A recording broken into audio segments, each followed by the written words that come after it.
आज के लेक्चर में आप पहला ग्राफ आसान है, दूसरा वाला थोड़ा वो है जो ज्यादा आता है। पहले हेडिंग बनाएंगे room temperature graph. Room temperature, मैंने तुम लोग को उस दिन भी कहा था कि जो जो हम जिस तरह कवर कर रहे हैं उसको वैसे ही कवर करो बस। एंडो एंड एक्सोथर्मिक रिएक्शंस हम करने जा रहे हैं ऑनलाइन वालों। बोलो भाई, room temperature graph for endo and exothermic reaction. ये काफी आसान है, एमसीक्यू में आता है, इसको देखें। हम बात करने जा रहे हैं रूम टेम्परेचर पर क्या इफेक्ट पड़ता है जब एक्सो या एंडोथर्मिक रिएक्शन हो रहा होता है। मुझे बताओ, एक्सोथर्मिक रिएक्शन हो रहा है, कमरे में मैंने यहाँ लकड़ियां रख के आग लगा दी, क्या होगा कमरे के टेम्परेचर के साथ? बोलो भाई, कॉमन सेंस लगाओ। कमरे के टेम्परेचर के साथ क्या होगा? कमरे का टेम्परेचर बढ़ेगा, कमरे का टेम्परेचर इंक्रीज होगा। यस और नो? इज इट ऑब्वियस बेटा रिदम? और अगर अगर इस कमरे में, जैसे ये एसी चल रहा है, ये एसी क्या कर रहा है? इस कमरे की हीट एब्जॉर्ब कर रहा है, तो कमरे का टेम्परेचर कम होता चला जा रहा है। This is a common observation in our surrounding. इसमें कोई रट्टा लगाने की जरूरत नहीं है। 2 मिनट के एग्जांपल को दिमाग में लाओगे, खुद ब खुद बात समझ में आ जाएगी। अगर मैं इस कमरे में चूल्हा लगा दूं, चूल्हा जला दूं, लकड़ी जला दूं, आग लगा दूं, आप पर पेट्रोल डाल के आप ही को आग लगा दूं, तो अल्टीमेटली क्या होगा? कमरे का टेम्परेचर बढ़ेगा। आप इंपॉर्टेंट नहीं है, कमरे का टेम्परेचर इंपॉर्टेंट है। तो कमरे का टेम्परेचर क्या होगा? बढ़ेगा। मतलब एक्सोथर्मिक रिएक्शन में कमरे का टेम्परेचर, रूम टेम्परेचर क्या होता है? इंक्रीज होता है। और एंडोथर्मिक में मैंने अभी एग्जांपल दी है, मेरे सर पे एसी लगा हुआ है, ये हीट को क्या कर रहा है? एब्जॉर्ब। वो जो आपके घर में फ्रिज है, वो हीट, खाने की हीट को क्या करता है? एब्जॉर्ब। तो कंपार्टमेंट कैसा हो जाता है? ठंडा हो जाता है। तो मतलब रूम का टेम्परेचर क्या हो जाता है? डिक्रीज। Is this clear? अच्छा, एक और सवाल मुझे बताओ कि ये एसी को मैंने चलाया, एसी ने हीट को एब्जॉर्ब किया, कमरा ठंडा हो गया। अब ये क्या ये कमरा हमेशा हमेशा के लिए ठंडा रहेगा? काश के ऐसा हो जाता कि एसी चलाकर एक बार बंद कर देते और फिर कमरा हमेशा के लिए ठंडा रहता, तो बिजली का बिल कंट्रोल हो जाता। लेकिन जब तक एसी चल रहा है तब तक हीट एब्जॉर्ब होगी, तब तक कमरा ठंडा होगा। और जब एसी हम बंद कर देंगे, ग्रेजुअली आहिस्ता आहिस्ता टेम्परेचर वापस वहीं आ जाएगा जहां पहले था। यस और नो? अच्छा, इसी तरह इस कमरे में, चलो कमरा छोड़ दो, किचन में अम्मी रोज खाना पकाती है। आपने नोटिस किया कि किचन का टेम्परेचर बढ़ जाता है? अम्मी खाना पका रही है, पसीने पसीने हो रही है, अम्मी ने गलती से बोल दिया, एमन आ जाओ जरा चम्मच तो चला दो, अम्मी गर्मी हो रही, टू हॉट। आप उस तरह, और अम्मी लगी हुई उसी में। और वो तो छोड़ो, रमजान के रोजे में जब अम्मी ने कह दिया बेटा आओ जरा 2 पकोड़े तुम भी तल लो, मेरी नमाज असर का टाइम जा रहा है, अम्मी पकोड़े, मेरा गई भी गलती से तो हाथ ही जला लिया उसने। है भाई दिव्या भारती? तो समझना, वो जो कमरे में, आई मीन किचन में जो टेम्परेचर बढ़ रहा है, क्या वो टेम्परेचर बढ़ता ही चला जा रहा है? अगर ऐसा होता कि किचन में रोज एक्सोथर्मिक रिएक्शन होता है ना, रोज चूल्हा जलता है, अगर तो बाहर से खाना नहीं आ रहा तो सुबह का नाश्ता बनता है, दोपहर का खाना बनता है, फिर शाम में भी बाद दफा चाय कॉफी चलती है, फिर रात के अंदर खाना, फिर देर रात के अंदर अलग चल रही होती हैं चीजें। तो रोज चूल्हे का जो इस्तेमाल हो रहा है, अल्हम्दुलिल्लाह 9 बजे के बाद तो गैस नहीं आ रही, उससे पहले पहले जो इस्तेमाल हो रहा है, तो उसमें हीट क्या हो रही है? रिलीज हो रही है। लेकिन क्या वो टेम्परेचर परमानेंटली बढ़ गया है? सोचो, अगर परमानेंटली बढ़ रहा होता तो आज तुम्हारा और हमारा किचन दोजख का सेकंड भाई होता। यानी हमारे किचन का टेम्परेचर जहन्नुम जितना हो चुका होता, रोज बढ़ते बढ़ते बढ़ते। लेकिन ऐसा नहीं होता, जब तक रिएक्शन हो रहा है तब तक टेम्परेचर बढ़ता है, और जब रिएक्शन खत्म हो गया आहिस्ता आहिस्ता टेम्परेचर वापस नॉर्मल पे आ जाता है। तो समझाने का पॉइंट क्या है? ये बात अभी सुनने में बड़ी लॉजिकल लग रही है, ग्राफ में बच्चे चवले मार के आ जाते हैं। देखो अब समझना, छापना नहीं, पहले देखो और देखो समझो फिर बनाना। एक तरफ एंडो का बना रहा हूं, एक तरफ एक्सो का बना रहा हूं। Let's draw exo first.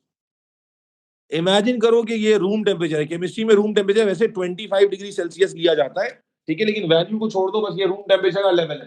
This is the level of room temperature right now. तो मुझे बताओ, एक्सो के लिए रूम टेम्परेचर बढ़ेगा या कम होगा? सोच के बताओ।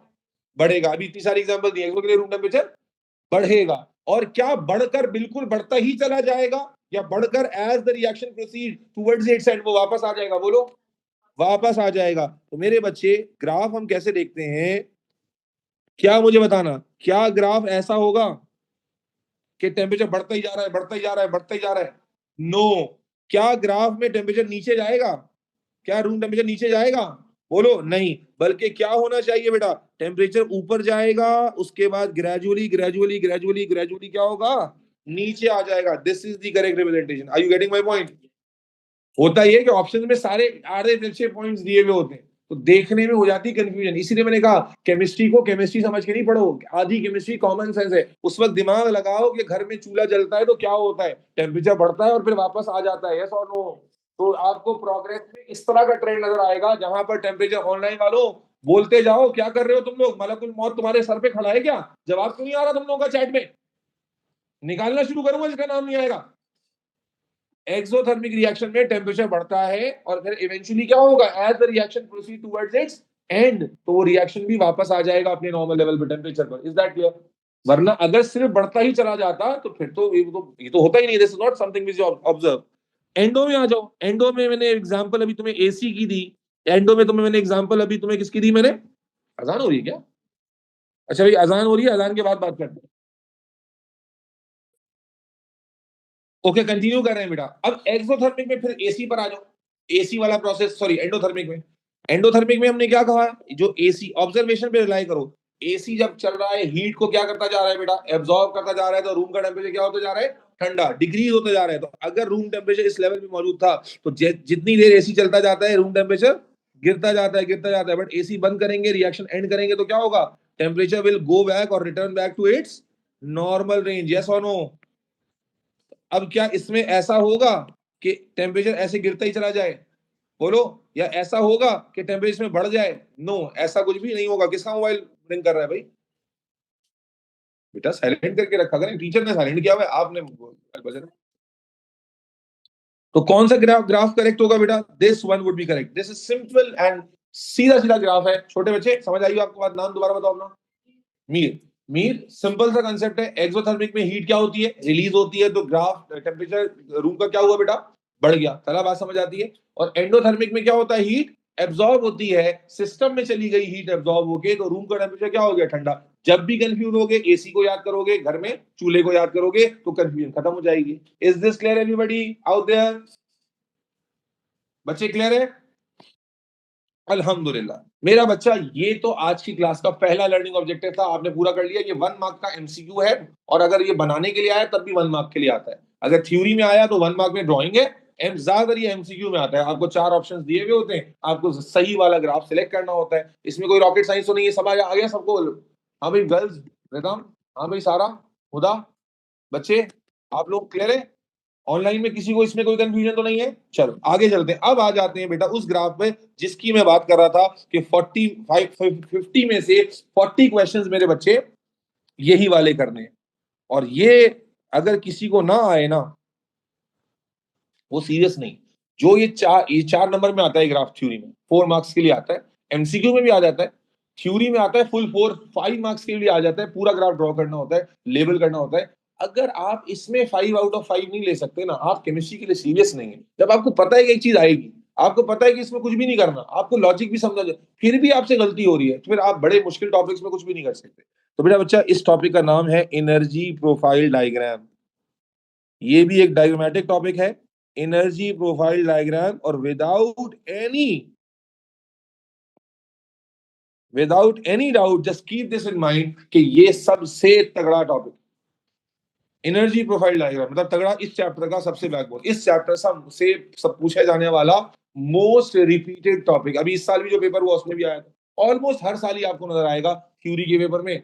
ज्यादा बेहतर है कि थ्योरी में आ जाए, मार्क्स ज्यादा मिल जाते हैं। 5 नंबर का सवाल है, 2 मिनट लगते हैं, 2 मिनट ड्रॉ करने में लगते हैं। मैं बहुत आराम आराम से करूंगा, और एक बार जब आप सीख जाओगे उसके बाद फिर मैं तेजी से आपके सामने एग्जांपल्स रखूंगा। ठीक है? एनर्जी प्रोफाइल डायग्राम मैं बनाने जा रहा हूं। पहले हम एक्सो पे फोकस करते हैं थोड़ा।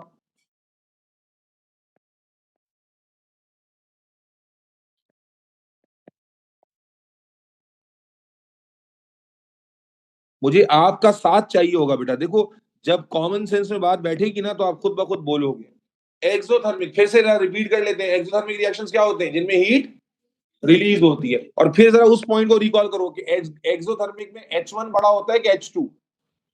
जल्दी से जल्दी से जल्दी से देखो, दोबारा याद दिला देता हूं। रिएक्टेंट गया प्रोडक्ट में, दरमियान में हीट क्या हो गई, रिमूव हो गई। मीर, दरमियान में हीट क्या हुई बेटा, रिमूव हो गई। उसके बाद बना क्या, H2। तो इट इज वेरी ऑब्वियस कि H2 की वैल्यू बेटा बोलो, H2 की वैल्यू कम होगी किससे, H1 से। Is this clear? ठीक है ना, वी ऑल नो दैट। चलो, अब मेरा बच्चा, इस डायग्राम में हम क्या करने वाले हैं, एनर्जी प्रोफाइल्स बनाने वाले हैं रिएक्टेंट्स और प्रोडक्ट्स की। क्या मतलब? देखते जाओ, छापना नहीं है, देखो समझो। ये हमारा प्रोग्रेस ऑफ रिएक्शन है और ये हमारा एनर्जी का एक्सेस है। हम इमेजिन करें कि इस रिएक्टेंट, जब ये अज्यूम कर लेते हैं कि एक्सोथर्मिक रिएक्शन हो रहा है और इसका हम एनर्जी प्रोफाइल डायग्राम बनाने जा रहे हैं, समझ लोगे तो बार बार बना लोगे। मेरे बच्चे मुझे बताएं, शुरू में रिएक्टेंट होता है या प्रोडक्ट? जब रिएक्शन शुरू करेंगे तो हमारे पास क्या होगा, और जब रिएक्शन एंड करेंगे तो क्या होगा? तो शुरू कहां से होगा? रिएक्टेंट से। खत्म कहां होगा? प्रोडक्ट। अच्छा, रिएक्टेंट की एनर्जी ज्यादा है या प्रोडक्ट की? क्या सीखा अभी हमने? H1 ज्यादा है कि H2? H1 ज्यादा है, तो एनर्जी एक्सेस पर H1 ऊपर आएगा और H2 नीचे आएगा। कोई बात समझ में ना आए तो रोक लेना, मैं रोक रोक के समझाऊंगा, इंपॉर्टेंट है इसलिए जल्दबाजी में दिखाऊंगा। दोबारा से, रिएक्शन शुरू कहां से होता है? तो रिएक्टेंट शुरू में आएगा, प्रोडक्ट बाद में आएगा। दूसरा कि बेटा हमने अभी बात की कि H2 और H1 का कॉन्सेप्ट बड़ा इंपॉर्टेंट है यहाँ पर। तो H1 की वैल्यू ज्यादा है और H2 की वैल्यू कम है। H1 H2 क्या है? एनर्जी है। एनर्जी का एक्सेस ये वाला है। तो मेरे बच्चा आए शुरू करते हैं। पहला आ गया, पहले आ गया रिएक्टेंट। देखो बेटा, ये आ गया शुरू में क्या? रिएक्टेंट। यहां मैंने लिख दिया रिएक्टेंट, कोई भी साथ साथ ना करे। और इसकी वैल्यू क्या है? H1। एनर्जी एक्सेस पर देखो, पहली चीज आ गई H1। अब कंफ्यूजन क्लियर कर लो। सर ये ऊपर क्यों आया? क्योंकि इसकी वैल्यू ज्यादा है। सर ये शुरू में क्यों आया? क्योंकि रिएक्टेंट से ही शुरू करते हैं, बाद में प्रोडक्ट पे जाते हैं। ठीक है जी। अच्छा, अब प्रोडक्ट की वैल्यू क्या है बेटा, बोलो? प्रोडक्ट की वैल्यू क्या है? कम। और प्रोडक्ट एंड में आएगा। तो देखो, प्रोडक्ट की वैल्यू कम है तो प्रोडक्ट को नीचे ले गए बिल्कुल एंड में। प्रोडक्ट को नीचे ले गए, बिल्कुल चिपका नहीं देना है, बस यहाँ एंड में ले गए। और यहां पर इसकी वैल्यू क्या आ गई? H2। और यहां पर क्या लेबल कर दिया? प्रोडक्ट। पहले मुझे बताओ, इतना पार्ट समझ में आया? दोबारा से देखो, एक्स एक्सिस पर है प्रोग्रेस और वाई एक्सिस पर है एनर्जी।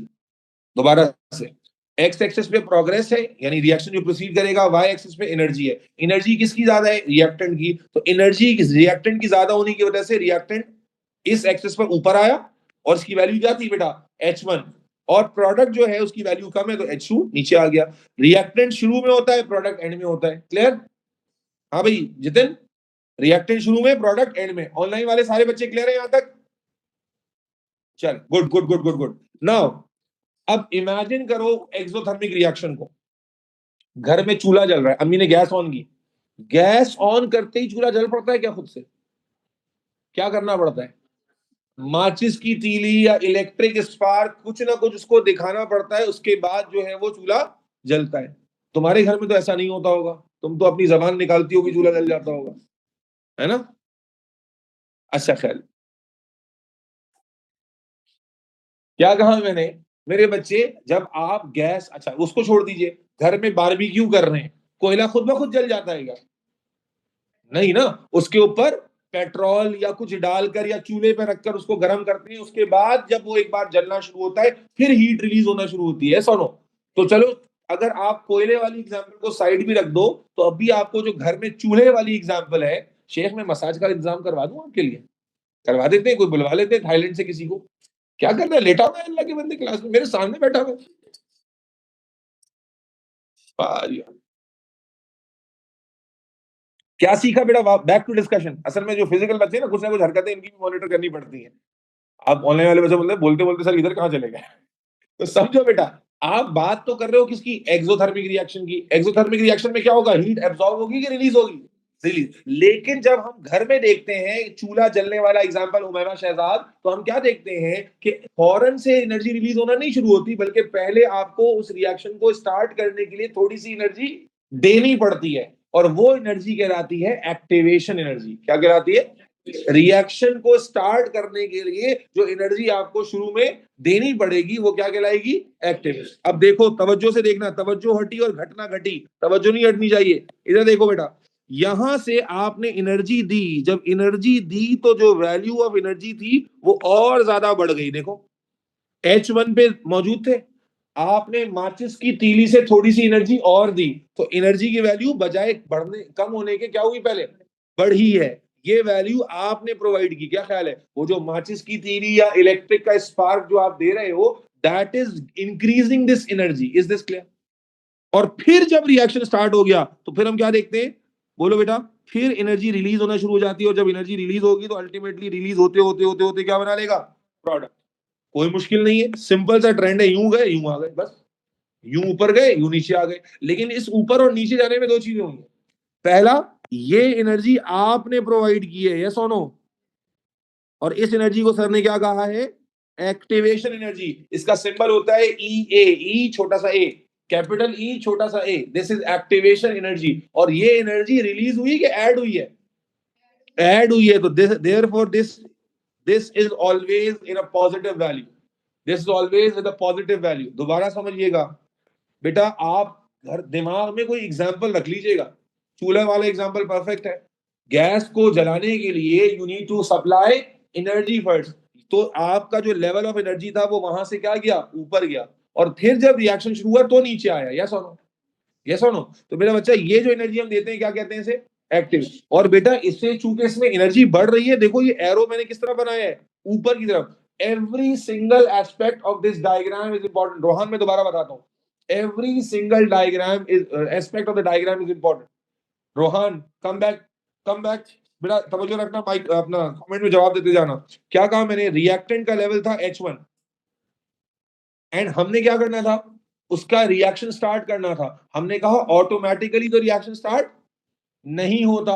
हमने क्या ऑब्जर्व किया है कि जब हम स्टोव भी ऑन करते हैं, बारबेक्यू भी कर रहे होते हैं, बॉन फायर भी कर रहे होते हैं, तो पहले हमें एनर्जी प्रोवाइड करनी पड़ती है, उसके बाद रिएक्शन शुरू होता है। देखो एक्सोथर्मिक रिएक्शन में हम क्या कहते हैं? एनर्जी रिलीज होगी, लेकिन वो रिलीज उस वक्त होगी जब शुरू में हम उसको थोड़ी सी एनर्जी प्रोवाइड करेंगे। This energy is what we call, बोलो बेटा, एक्टिवेशन एनर्जी या एनर्जी ऑफ एक्टिवेशन। तो हमने जब थोड़ी सी एनर्जी प्रोवाइड की तो ये वैल्यू क्या चली गई? ऊपर चली गई। अब रिएक्शन शुरू हो गया। अब एक बच्ची पूछ रही सर एनर्जी नीचे क्यों आ गई? अरोश बेटा नीचे क्यों आ गई? बेटा सिंपल सा लॉजिक है, एक्सोथर्मिक रिएक्शन क्या होते हैं? जो हीट एनर्जी को रिलीज करते हैं। जब हीट एनर्जी रिलीज होती जाएगी तो एनर्जी निकलती जा रही है ना, जब एनर्जी निकलती जा रही है तो एनर्जी का लेवल बोलो, बोलो बेटा, नीचे आता चला जाएगा। Does this make sense? कि जब एक्सोथर्मिक रिएक्शंस में एनर्जी रिलीज होना शुरू हो गई है तो आहिस्ता आहिस्ता आहिस्ता आहिस्ता एनर्जी का लेवल क्या होगा? नीचे आता जाएगा, यहां तक कि you will get the product. दोबारा से मेरे बच्चे, ये ऊपर क्यों गई? क्लियर है? रोहान, अलिशबा, अरोश, ये ऊपर क्यों गई? क्यों गई? क्योंकि हमने एनर्जी प्रोवाइड की। क्या कहते हैं इस एनर्जी को? Activation energy. फिर ये नीचे क्यों आई? बोलो भाई। क्योंकि एक्सोथर्मिक रिएक्शन में एनर्जी क्या होती है? रिलीज, इसीलिए नीचे आ गई। ये जो एनर्जी हमने प्रोवाइड की इसे एक्टिवेशन एनर्जी कहते हैं, और इसका साइन क्या है? बोलो, पॉजिटिव है। एंड ये जो H2 और H1 में गैप होता है, तो गौर से देखो, ये जो H2 और H1 में गैप होता है, what is this gap called? H2 minus H1 क्या होता है? डेल्टा H2 माइनस H1 हम पीछे लिख के आए। H2 माइनस H1 क्या होता है? डेल्टा H, इंथैल्पी, इसका नाम होता है enthalpy change. Delta H is called enthalpy change. तो मेरे बच्चे डेल्टा एच हो गया और इसका साइन क्या होगा? नेगेटिव। Why negative? क्योंकि ये एनर्जी डिक्रीज हुई है, और इसीलिए देखो इसका एरो भी कहां है बेटा? नीचे है। देखो ये एनर्जी हमने ऐड की थी तो इसका एरो, एरो इज इंपॉर्टेंट। ये मैंने सिर्फ लेबलिंग को खूबसूरत बनाने के लिए एमन नहीं लगाया है। एक्टिवेशन एनर्जी का एरो क्या है? ऊपर की तरफ है, अपवर्ड है। क्यों बेटा? क्यों? क्योंकि ये एनर्जी ऐड हो रही है। हादी, यही एक कंफ्यूजन है। Why I am very specific. अक्सर बच्चों को क्या कंफ्यूजन रह जाती है, वो समझते हैं एक्सो में सब नेगेटिव होता है, एंडो में सब पॉजिटिव होता है। ये गलत है। हमने जो पॉजिटिव नेगेटिव की बात की है वो किसके हवाले से की है? इंथैल्पी के हवाले से की है, डेल्टा एच के हवाले से की है। हमने ये नहीं कहा कि हर चीज पॉजिटिव और हर चीज नेगेटिव होती है। दोबारा समझिएगा कि जब हमने एनर्जी प्रोवाइड की तो ये एनर्जी क्या की है बेटा? हमने ऐड की है ना। तो जब ऐड की है तो एक्टिवेशन एनर्जी की वैल्यू हमने किस साइन के साथ लिखी है बेटा? पॉजिटिव साइन के साथ लिखी है। Is this clear? और फिर जब एनर्जी रिलीज हुई है तो जो एनर्जी रिलीज हुई है वो हमने किसके साथ लिखी है बेटा? नेगेटिव साइन के साथ लिखिए। तो खुलासा ये कि क्या एक्सो में सब कुछ नेगेटिव होता है? No no no. Activation energy क्या होती है? पॉजिटिव। और delta H which is enthalpy, वो क्या होती है? नेगेटिव। हर सब में चाहिए, देयर आर सम जिनमें नहीं चाहिए, तो बड़ा आपकी सिलेबस में नहीं। ठीक है जी। In general every reaction need some input. हर रिएक्शन को थोड़ी सी इनपुट देनी पड़ती है। That is what we call activation energy. बेटा ये है एक कंप्लीट डायग्राम एक्सोथर्मिक रिएक्शन का, 5 आउट ऑफ 5। ये लेवल करेक्ट, ये लेवल करेक्ट। ये लेबल्स करेक्ट, ये arrows and labels with sign correct. ये है 5 नंबर का फुल मार्क्स का diagram. Why do we have to give activation energy Rohan Khan? Rohan Khan, असल में देखो होता ये है, अब ये एक कॉन्सेप्चुअल सवाल है, रोहान का जवाब मैं सबको दे देता हूं, ये आपके सिलेबस से बाहर चला जाएगा, but still you have right to know it कि सर हर रिएक्शन को एक्टिवेशन क्यों देनी पड़ती है। हालांकि अभी जो मैंने बात की वो ऑब्जर्वेशनल की, हम देखते हैं कि देनी पड़ रही है। बेटा ये इसलिए देनी पड़ती है, इसका जवाब आपके सिलेबस में स्पीड ऑफ रिएक्शन में भी आएगा कि जो रिएक्टिंग पार्टिकल्स होते हैं ना, उनकी एनर्जी इनफ नहीं होती। जो रिएक्टिंग पार्टिकल्स होते हैं, 2 मिनट के लिए सोचो, अल्लाह ने ऐसा क्यों निजाम बनाया कि इनफ एनर्जी नहीं दी? अगर रिएक्टिंग पार्टिकल्स के पास पहले से इनफ एनर्जी होती तो वो खुद ब खुद रिएक्ट कर जाते। आपके घर में गलती से चूल्हा खुला रह जाता, आग लग जाती खुद ब खुद। तो या आप सोचो, ये हमारा जो एटमॉस्फेयर है, उस एटमॉस्फेयर में भी तो गैसेस हैं। इमेजिन करो कि इनकी एनर्जी बहुत ज्यादा होती और इनको एनर्जी की जरूरत ना होती रिएक्शन के लिए, तो अल्टीमेटली क्या होता? जैसे ही कोई शख्स इस एनवायरनमेंट में कोई रिएक्शन करता, वो रिएक्शन फैल जाता पूरे एनवायरनमेंट में।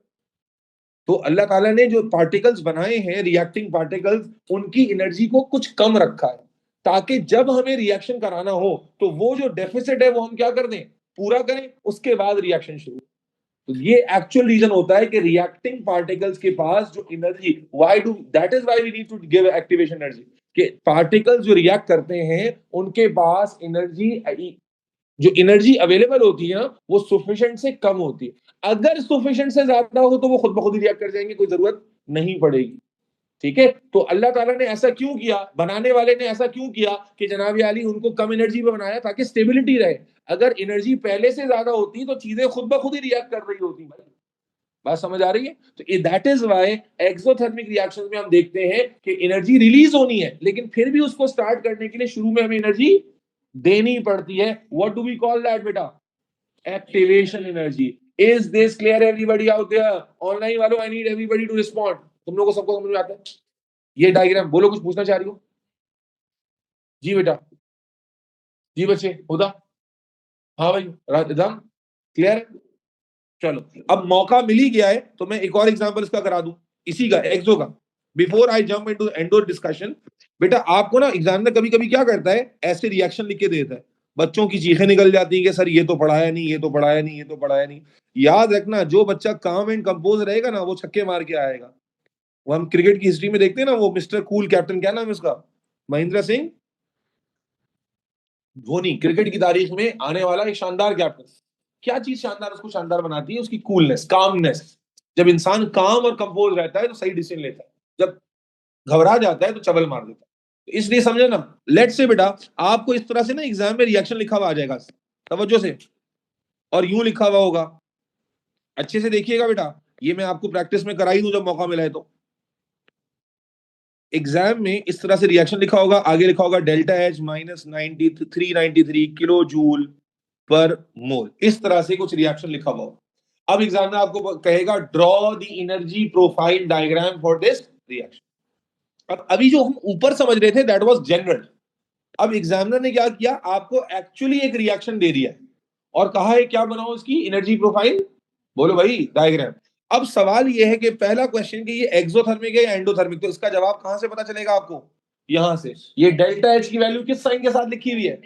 नेगेटिव साइन के साथ लिखी हुई है, जिससे क्या पता चला बेटा कि this is exothermic reaction. Is this clear?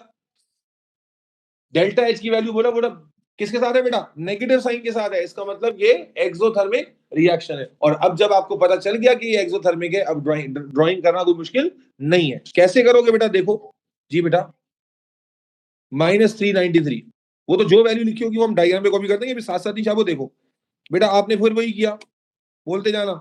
ये आपके पास क्या एक्स एक्सिस पे क्या आ जाएगा, बोलो बेटा? एक्स एक्सिस पे बोलो ऑनलाइन वालों, प्रोग्रेस। ये मैं एक्सिस की बात पता है क्यों कर रहा हूं? 2 साल पहले ऐसा हुआ कि जब एग्जाम हुआ ना, मतलब मॉक एग्जाम की बात कर रहा हूं मैं, अपने कोचिंग की बात कर रहा हूं, तो मैंने देखा कि एक बच्चे ने डायग्राम पूरी बनाई है, एक्सिस लेबल नहीं की। डायग्राम सही बनाई है, एक्सिस ही लेबल नहीं की। याद रखें, बगैर एक्सिस के डायग्राम का कोई मीनिंग ही नहीं है। तो जब मैंने उससे बाद में चेकिंग के टाइम पे बात पूछा, मैंने कहा तुमने एक्सिस लेबल क्यों नहीं किया? कह रहे सर वही तो मुझे याद, डायग्राम मुझे याद थी, ये याद नहीं था कि एक्सिस में क्या लिखा होता है। क्योंकि होता ये कि अंदर की जो मवाद है डायग्राम में रिएक्टेंट प्रोडक्ट का, आप उतना ज्यादा इन्वॉल्व हो जाते हैं कि आप यही भूल जाते हैं कि एक्सिस किसके दरमियान था। तो इसलिए मैं बार बार इसको कह रहा हूं प्रोग्रेस, और यहाँ क्या है बेटा? एनर्जी। ओके, फिर वही बात आ गई, H2 बड़ा होता है कि H1 बड़ा होता है एक्सोथर्मिक में? H2 छोटा होता है, H1 heat content of reactant ज्यादा होता है, उसमें से हीट रिलीज होती है, फिर H2 बनता है। तो मेरे बच्चे H1 कहां आ जाएगा जल्दी से? ऊपर की तरफ H1 आ जाएगा। तो ये हमारा H1 आ गया, और H2 कहां आ जाएगा बेटा? नीचे आ जाएगा और एंड में चला जाएगा। यस और नो? अब रिएक्टेंट कौन था? नॉर्मली हम क्या लिखते हैं रिएक्टेंट, यहां पर रिएक्टेंट गिवन है, एज इट इज कॉपी कर दो। क्या है? CH4 प्लस 2O2, और प्रोडक्ट क्या है? CO2 plus H2O। CO2 plus 2, जहां रिएक्टेंट लिखना था बेटा वहां रिएक्टेंट लिख दिया, जहां प्रोडक्ट लिखना था बोलो बेटा वहां पर प्रोडक्ट लिख दिया। ये H2 आ गया। यहां तक क्लियर है? अब कुछ भी नहीं करना, अब क्या करना होता है, बस एक स्टेप में बोलो, ऊपर जाएंगे और फिर नीचे आके यहां पर जोड़ देंगे। इसमें कोई पिकासो की पेंटिंग नहीं बनानी, बस एक ट्रेंड शो होना चाहिए। जहां ऊपर गए वो जगह क्या कहलाती है बेटा? बोलो, क्या नाम है आपका? मिनाइल। मिनाइल, ये जो हमने एनर्जी प्रोवाइड की, कहां से प्रोवाइड की? यहां से यहां तक जो एनर्जी प्रोवाइड की, दिस इज बेटा बोलो। और एक्टिवेशन एनर्जी लिखनी होगी विद साइन। क्या साइन लिखोगे? पॉजिटिव। और ये देखो, अच्छा ये समझो, ये मैं दरमियान में लटका नहीं रहा हूं, एक लाइन से दो लाइन के दूसरी लाइन के दरमियान का गैप है, H2 और H1 का गैप है ये पूरा। अगर आप इस लाइन को ऐसे बना के आ जाओगे गलत हो जाएगा ये। अभी समझ पा रहे हो कि मैं लेबलिंग करने के लिए सिर्फ लाइन नहीं लटका रहा हूं, ये इस बार से इस बार तक का गैप है। और ये क्या क्या क्या ये क्या कहलाएगा बेटा? गैप बोलो, डेल्टा H। और अब यहां पर क्या है? वैल्यू लिखी हुई थी, तो आप ये वैल्यू एज इट इज लिख दोगे जो उसने लिख के दी थी, दैट इज 393 किलो जूल वर्ग। क्या रॉकेट साइंस? सेम ही डायग्राम तो है। रिएक्टेंट्स की जगह, ऑनलाइन वाले बच्चों, रिएक्टेंट्स की जगह रिएक्टेंट्स लिखे हैं, प्रोडक्ट की जगह प्रोडक्ट लिख दिए हैं। वैल्यू उसने दे दी थी, उसकी मारवाड़ी, आपने वो वैल्यू उठा के लिख दी है। आपने अपनी जेब से कौन सा खर्चा किया इसमें? सब कुछ तो वही है। यस और नो? बोलो भाई। लेकिन मेरे बच्चे, क्या तुम्हें ये समझ में आया कि एक्टिवेशन एनर्जी पॉजिटिव ही होती है हमेशा? हमारे ओ लेवल्स के बच्चों को जब एक्टिवेशन हाईलाइट नहीं की जाती तो वो समझते हैं एक्सो में सब नेगेटिव, एंडो में सब पॉजिटिव। ना ना ना, एक्सो में क्या नेगेटिव होता है? Delta H। Activation is positive. Is this clear online वाले बच्चों? जी अशके जैनब बोलो, क्वेश्चन पूछना चाह रही हूँ, जल्दी से पूछो बेटा, फिर आगे चलेंगे, एंडो बढ़ाएंगे। उमैमा शहजाद क्लियर हो बेटा? Umaima sir, specific heat content भी हमें गिवन होंगे। हीट कंटेंट नहीं, हीट कंटेंट गिवन नहीं होगा। हीट कंटेंट की जो कैलकुलेशन बड़ी कॉम्प्लिकेटेड होती है वो नहीं गिवन होगी, बस यही होगा, जितना यही है जितना बता दिया। चलें आगे चलते हैं, मेरे ख्याल में बच्ची का सवाल हल हो गया होगा। अब आ जाते हैं एंडो के लिए बात करते हैं। एक्सो के लिए समझ आ गया।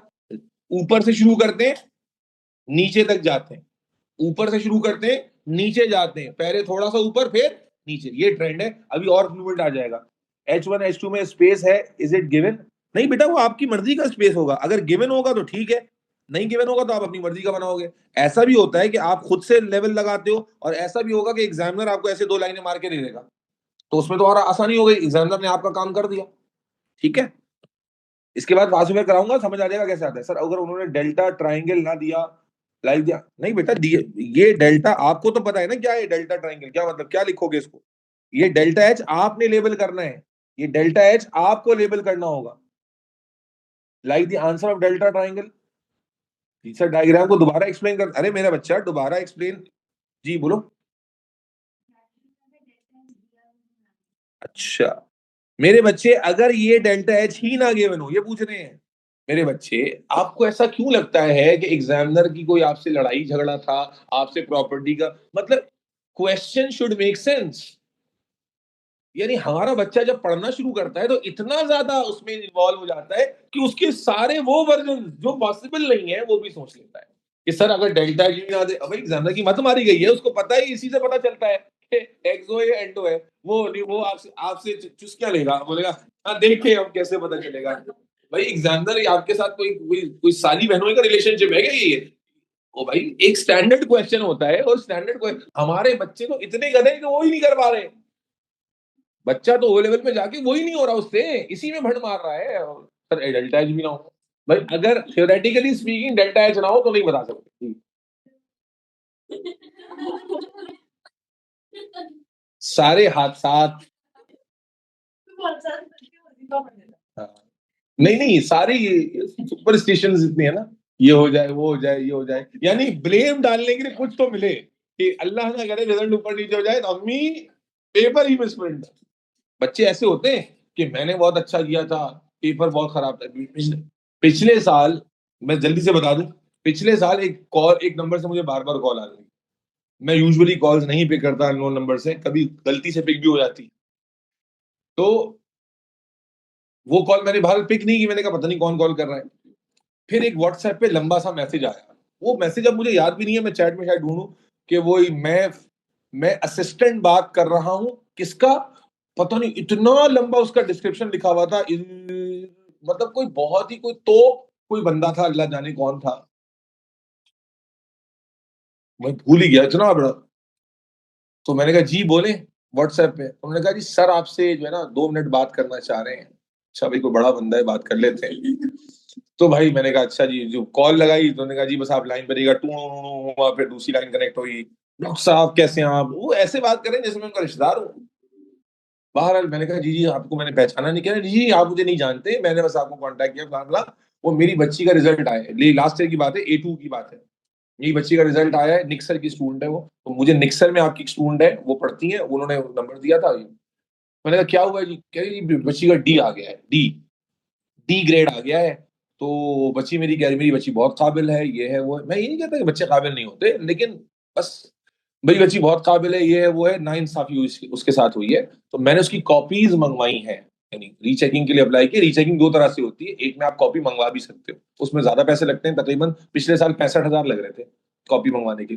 तो अमीर लोग होंगे, भारत मंगवा ली, तो उन्होंने कहा वो 1-2 दिन में आ जाएंगी। तो आई वांटेड समवन ऑथेंटिक जो उसको चेक करके ब्रिटिश काउंसिल के अगेंस्ट जो है ना वो बना सके, कैम्ब्रिज के अगेंस्ट, कि भाई ये आपने गलत चेकिंग की है। That is why I eye contact you. मैंने कहा बहुत अच्छी बात है, आप पेपर मंगवा लें, इंशाल्लाह ताला मैं चेक कर लूंगा। मैंने कहा बच्ची से ही मेरी बात करा दें, कि बच्ची से मैं बात करूं। बच्ची से मैंने पूछा जी सर मैंने तो पूरी तैयारी की थी सर, A2 है, मैं तो बहुत सीरियस, निक्सर निक्सर की बच्ची थी तो मैं जानता तो था नहीं, मुझे लगा कि शायद की भी होगी, मिसहैप हो भी सकता है। लेकिन डी ग्रेड आने का मतलब था कि 100 में से उसने 100 मार्क का जो पेपर होता है A2 में, तो उसमें से 100 में से उसने मुश्किल से 30 नंबर लिए होंगे, शायद 30 भी ना लिए हों। जैसे इस साल का जो थ्रेशोल्ड अनाउंस हुआ है उसके हिसाब से तो उसने 25 नंबर लिए होंगे। मैंने कहा यार ये अच्छी बच्ची 25 नंबर कैसे लाई होगी। बहरहाल कॉपी आ गई, उन्होंने मुझे स्कैन कॉपी भेज दी। आप यकीन करें पहला क्वेश्चन जब मैंने पढ़ा ना, मैंने उसी वक्त उनको रिप्लाई किया, मैंने कहा आपकी बच्ची से बात होगी। पहला क्वेश्चन ही उसने जिस तरह से लिखा हुआ था ना, समझ में आ गया। मैं होता तो शायद 25 नंबर भी नहीं देता। तो बच्चे क्या करते हैं, ओवर एस्टिमेट कर लेते हैं कि हमने तो पेपर ऐसा किया है, बस हमारे साथ जुल्म हो गया है।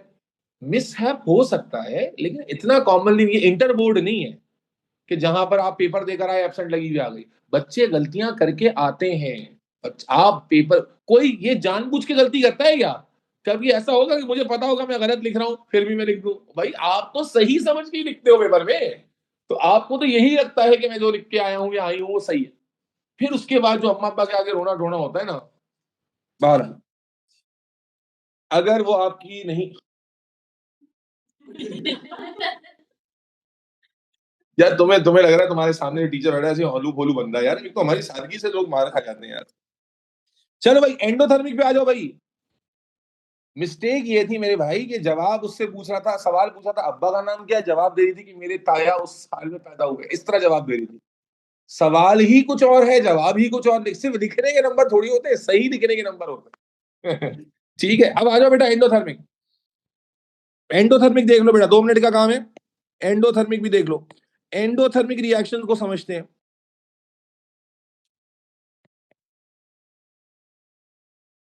थोड़ा कॉमन सेंस लगाना। इमेजिन करो कि आप लोहे को पिघला रहे हो, इमेजिन करो, सॉरी, इमेजिन करो कि आप आयरन को मेल्ट कर रहे हो, आयरन को मेल्ट कर रहे हो। क्या करते हैं, हीट देनी पड़ती है या नहीं देनी पड़ती है, बोलो भाई। अच्छा छोड़ दो, खाना पका रहे हो, खाने में बार बार आ जाते हैं हम लोग। आप खाना पका रहे हो, तो खाना पकाने के लिए हीट, बोलो बोलो बेटा बोलो, देनी पड़ती है, यस और नो? एंडोथर्मिक प्रोसेस है, यस और नो? यस। अच्छा जी देखते हैं, एंडोथर्मिक रिएक्शन में क्या होता है, H2 ज्यादा होता है और H1 कम होता है। Do you all understand this? H2 की वैल्यू, रोहान खान H2 की वैल्यू ज्यादा होती है, प्रोडक्ट हीट एब्जॉर्ब करके फॉर्म होता है, तो बेटा H1 कहां आ जाएगा बोलो, नीचे आ जाएगा, और H2 कहां चला जाएगा, ऊपर चला जाएगा। ये समझ आता है, ऊपर से जाता है, ये H1 हो गया और ये H2 हो गया, क्योंकि ओवरऑल आप ऊपर जाने वाले हो, हीट ऐड होने वाली है, यस और नो, हीट क्या होने वाली है, ऐड। यहां पर क्या लेबल करोगे बेटा, रिएक्टेंट, यहां क्या लेबल करोगे बेटा, प्रोडक्ट। अब मुझे एक बात का जवाब देना, उमैमा, डेमो, डेमो कौन है ये, Syed अशका, अशके, Zainab, Manur Babar and everybody else. मेरे बच्चे, जब हम खाना पका रहे होते हैं तो हम क्या करते हैं, थोड़ी सी हीट देके छोड़ देते हैं कि हाँ हाँ पक जाएगा खुद ही। एक्सोथर्मिक में क्या हो रहा था, हम थोड़ी सी हीट देते थे, फिर रिएक्शन खुद ब खुद होता था, यस और नो। लेकिन जब अम्मी खाना पका रही होती है तो जब तक खाना पक नहीं जाता, क्या तब तक हीट नहीं दे रही होती, भाई खाना जब तक पक रहा है तब तक चूल्हा जलता रहता है, हीट जाती रहती है, जाती रहती है। मालूम हुआ यहाँ एनर्जी ठीक ठाक देनी पड़ेगी, यस और नो। और कब रुकेगी एनर्जी, जब प्रोसेस कंप्लीट हो जाएगा। ओ भाई अम्मी खाना पका रही होती है तो चूल्हा कब बंद होता है, जब खाना पक जाता है, यस और नो। समझो, एक्सोथर्मिक में क्या था, थोड़ी सी एनर्जी दी और फिर रिएक्शन शुरू हो गया। एंडो में क्या हो रहा है कि जब तक रिएक्शन पूरा नहीं होगा तब तक हीट बोलो भाई देते ही जानी है। तो आओ बेटा देखो इसको कैसे करेंगे, हीट देते जा रहे हैं, देते जा रहे हैं, देते जा रहे हैं, देते जा रहे हैं, देते जा रहे हैं, यहां तक के बोलो प्रोडक्ट बन गया। एक बार हीट देते जा रहे हैं, देते जा रहे हैं, यहां तक के प्रोडक्ट बोलो। आपकी अम्मी ने चूल्हा जलाया, हीट गई गई गई गई गई गई, जब अम्मी ने देखा खाना पक गया तो हीट क्या कर दी, बंद कर दी। ये देखो अक्सर बच्चे सवाल पूछते हैं, सर ये ऊपर क्यों चला गया, भाई ऊपर इसलिए चला गया कि जब अम्मी हीट दे रही है, दे रही है, दे रही है, दे रही है, दे रही है, अब अम्मी ने देखा ओ खाना तो पक गया, अब हीट बंद की, हीट नीचे आ गई, यस और नो। ठीक है, तो ये ट्रेंड आता है। अब समझना, ये सारी एनर्जी हमने दी है, यस और नो, ये सारी एनर्जी टोटल नीचे से ऊपर तक हमने प्रोवाइड की है, तो ये क्या कहलाएगी। और अगेन हमने ऐड की है तो साइन क्या होगा, एरो क्या होगा ऊपर की तरफ, साइन क्या होगा, पॉजिटिव, साइन क्या होगा, पॉजिटिव। और अभी मैंने बताया था कि दोनों बार्स के दरमियान जो गैप होता है उसे क्या कहते हैं, इन डेल्टा एच, और डेल्टा एच का साइन क्या होगा, पॉजिटिव। एरो देखो, गौर से देखो अंधो, यहां दोनों एरो ऊपर की तरफ है, यस और नो, दोनों पॉजिटिव है। एंडोथर्मिक में डेल्टा एच भी पॉजिटिव है और ईए भी पॉजिटिव है। एक्सो में क्या होता था, ईए पॉजिटिव थी, डेल्टा एच क्या होता था बेटा, नेगेटिव होता था। दोबारा से देखो बेटा, बेटा ये एंडोथर्मिक की रिप्रेजेंटेशन, चंदा कौन कह रहा है ये किसकी डायग्राम है, बेटा दिस इज एंडोथर्मिक का डायग्राम। एंडोथर्मिक रिएक्शन में क्या होता है, we have got reactant Fatima Faisal. Endothermic reaction में हमारे पास H1 नीचे है, H2 ऊपर, रिएक्टेंट से शुरू किया, प्रोडक्ट पे एंड किया, हीट देते गए, जब प्रोडक्ट बन गया तो छोड़ दी। तो मेरे बच्चे ये जितनी हीट हमने दी ये क्या कहलाएगी बोलो, एक्टिवेशन एनर्जी।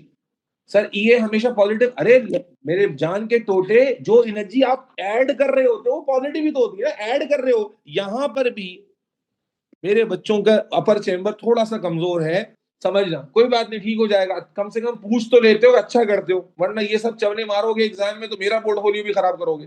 क्या कहा मैंने, देखो यहां पर भी हमने ये वाली हीट दी थी, बच्ची पूछ रही है पॉजिटिव ही क्यों हो रहा है, इसको मसला है, ठीक है ना। तो समझो बेटा बच्चा, यहां पर भी एनर्जी हमने दी थी, ऐड की थी, तो जब ऐड की थी तो पॉजिटिव था। और यहां पर भी एनर्जी हम ये क्या कर रहे हैं, एंडोथर्मिक में ऐड कर रहे हैं, तो ये भी क्या है, पॉजिटिव। ठीक है जी, यहां जो एनर्जी रिलीज हुई थी वो क्या थी, नेगेटिव। यहां क्योंकि एनर्जी रिलीज ही नहीं हुई है तो ये सारी डेल्टा एच भी क्या है, पॉजिटिव है। Did you get this point, sir delta H हमेशा रिएक्टेंट प्रोडक्ट की तरफ जाएगा। अरे हमेशा कहां हूं मैं मां, गौर नहीं बेटा, क्या मैं ले लेता हूं मोबाइल, बता, साइलेंट करो उसको, और कोई जरूरी काम है तो खामोशी से आके बात डालो जी बेटा। हाँ जहां तक आपने बनाया वहां तक जाएगा, जो पीक पीक वैल्यू तक जाएगा जो आपने दी है। इसको आप यूं नहीं बना सकते, एक्टिवेशन को यूं बनाओगे तो गलत। एक्टिवेशन क्या थी, जो टोटल एनर्जी आपने दी, तो आपने यहां से शुरू किया और वहां टॉप तक दी, तो दैट इज एक्टिवेशन एनर्जी। अच्छा, बच्चे पूछ रहे हैं कि सर डेल्टा एच हमेशा रिएक्टेंट से प्रोडक्ट, नहीं बेटा देखो ना, यहां देखो रिएक्टेंट से प्रोडक्ट की तरफ आया लेकिन नीचे आया, और यहां से यहां भी रिएक्टेंट से प्रोडक्ट की तरफ गया लेकिन ऊपर गया, तो एरोस का डिफरेंस है, और जाएगा रिएक्टेंट टू प्रोडक्ट की, रिएक्टेंट और प्रोडक्ट के दरमियान। सर एंडोथर्मिक जैसी एग्जांपल, हाँ जी करा देते हैं अभी, ये लो, ये बात समझ आ गई। अगर गौर से देखेंगे तो एक्सो का ही ऑपोजिट है। This time check is provided by टपाल्टी। 6:30 क्लास एंड हो। अबे भाई एक एग्जांपल देखते बेटा, CaCO3 gives CaO plus CO2। आगे वैल्यू लिख के दी एग्जामिनर ने, delta H is equal to +286 kilo joule per mole. अब बताइए मुझे बच्चे, ये रिएक्शन आपके सामने आ गया, क्या लगता है ये एक्सोथर्मिक है या एंडोथर्मिक है? एंडो। कैसे पता चला? अगेन डेल्टा H की बोलो बोलो बेटा, पॉजिटिव वैल्यू से। अब क्या करोगे, फटाफट से डायग्राम बनाओ। ये आपके पास आ गया एक एक्सेस, ये आपके पास आ गया दूसरा एक्सेस। यहां पर क्या लेबल कर दिया बेटा, बोलो प्रोग्रेस। यहां क्या लेबल कर दिया, हीट। नीचे से ऊपर जाओगे, ये आ गया H1, ये आ गया H2। सेम पैटर्न को फॉलो कर रहे हैं। यहां पर क्या लिख दोगे, रिएक्टेंट क्या है, CaCO3। प्रोडक्ट क्या है, CaO प्लस CO2। कैसे लाइन ड्रॉ करते हैं ऑनलाइन वाले बच्चों, ये यूं गए और यूं करके बना दिया। अब लेबल कर दो फटाक से, ये क्या है बोलो भाई, एक्टिवेशन एनर्जी। साइन बताओ एक्टिवेशन एनर्जी का, पॉजिटिव। और ये क्या है, रिएक्टेंट और प्रोडक्ट के दरमियान का जो गैप है, डेल्टा H। एरो ऊपर की तरफ, साइन पॉजिटिव, लेकिन वैल्यू जो लिखी हुई थी वो डायरेक्ट लिख दोगे, 286 किलो जूल पर मोल। जैसे लिखी है वैसे लिख दोगे। क्या समझी सोबिया? हाँ भाई, क्लियर है? किसी भी रिएक्शन के लिए बनाने में कोई रॉकेट साइंस नहीं है। रिएक्टेंट की जगह रिएक्टेंट आएगा। ऑनलाइन वाले बच्चों, are we all good to go, yes और नो? एंडो में एक्टिवेशन कहां से आया बेटा, हमने दी ना। अभी चूल्हा बेटा वो जो अम्मी खाना पका रही है उसमें चूल्हा अम्मी ने तो जलाया है, वो एनर्जी तो चूल्हे से जा रही है ना। या आप अगर लोहे को मेल्ट कर रहे हो तो एनर्जी आप दे रहे हो ना, वो एनर्जी का आप इंतजाम करोगे। अगर आप एनर्जी दोगे नहीं तो रिएक्शन कहां से होगा एमएस शकूर? बेटा H1 और H2 में पिछली क्लास में रेशमा समझा चुका हूं, आज की क्लास के शुरू में भी दोबारा समझाया था।